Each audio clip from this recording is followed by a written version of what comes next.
So today was the day that the Supreme Court was supposed to vote if Trump's tariffs were legal or illegal. But once again, we have received news that the Supreme Court has decided to not issue a highly anticipated ruling on the legality of President Trump's tariffs today.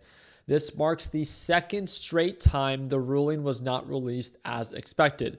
And once this was announced, we were all waiting for it. In today's live trading session with my LPP team, for those that do not know, I trade live every single morning with my group. If you ever want to tune on in, it's the second link in the description down below. Markets were selling off in expectation of the ruling. And then once it ruled that, hey, we're going to postpone this again, markets quickly recovered, kind of formed a lower high, and then went back to get rejected once again, because all it's really doing, it's buying itself more time.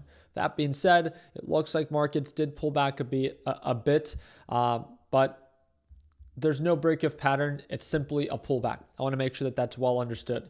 NASDAQ market was at an overbought range right around 630 per share. So now we're tracing back to lows of right around 614, maybe even 610. That's all very likely, but that is still not a break of pattern. It's all still trading within range when it comes down to the NASDAQ market on the 4-hour time frame. As you guys can see, again, NASDAQ is still incredibly bullish. It's still forming higher highs and higher lows on the 4-hour and on the day chart. If we do get a break of pattern, I'll make sure that I do my part in keeping you up to date.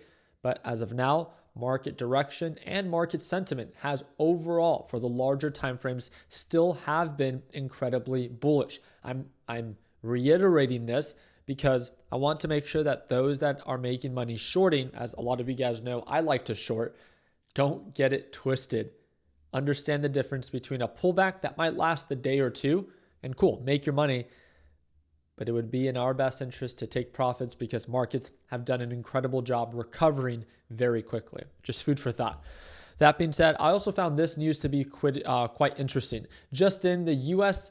Mint has suspended all sales of silver products. This is unprecedented. And then it shows the official report or the official letter that was sent out where they suspended all of their holdings. And when you look at silver and how much it's gone up, silver, again, is showing signs of higher highs and higher lows. In my opinion, silver is a good trade. It is not a good investment at these elevated levels. The way that I differentiate it is that why wouldn't it be a good investment? This is just in my opinion, it's not a good deal.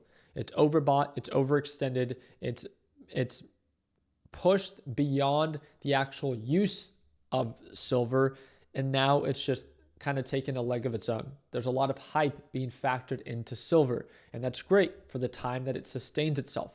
Make your money, right? That's why I'm saying trade silver if it's something that meets your criteria.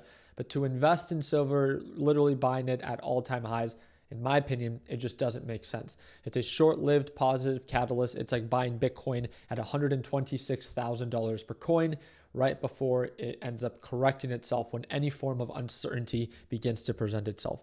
Again, know when to invest when deals are present. Know when to trade when direction and momentum are in your favor. So yeah, most of the market is slightly in the red, but like we talked about, this is just, again, a pullback as of right now until further confirmation of the market actually breaking structure. The thing that we do want to kind of keep a close eye on is the U.S. involvement in Iran. So all direct diplomatic contact between the U.S. and Iran have been suspended. Supposedly, and again, this is just based off of articles that I'm reading, so feel free to look into it yourself. Supposedly, there are people and personnel that are in Iran from the U.S. that have been told to leave. So does this mean that the U.S. is going to attack Iran soon? And the only reason I'm talking about it is because, well, then how does this impact markets? Remember, anytime there is an attack, initially, the markets tend to react in a negative way due to the uncertainty. We will then later see if markets can recover if there is a little bit more conviction behind the attack. So again, just want to make sure that you're aware. And this was something that I wanted to ask you guys. I can't make it and just include it in this video because I think it requires more detail, but I wanted to film a video based off of a suggestion from a follower, but I wanted to ask you guys what you thought. So President Trump has suggested that starting January 20th, which is in just 6 days, he is going to put a 10% cap on credit card interest. And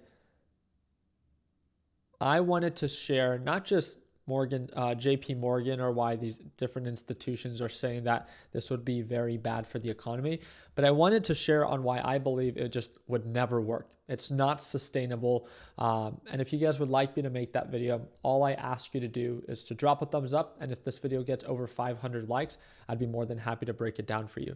So again, as of right now, overall markets, when it comes down to NASDAQ and S&P 500, are retracing. There is uncertainty being injected into the market, but very surprisingly, BTC and MSTR are pushing up. MSTR had one of its most significant rallies this morning, something I haven't seen in some time, which is very unique because normally it's the uncertain assets or the high risk assets like Bitcoin that tend to sell off more during uncertain times. Like Oklo right now is getting crushed, right? Oklo is down, I think 4 or 5% today, and it was down 5% yesterday. But MSTR is at 186 and it hit highs of 190. So very interesting to be paying attention to the market, to be paying attention to crypto, and to see how it will continue to trade. So again, I'll do my part in keeping you guys up to date.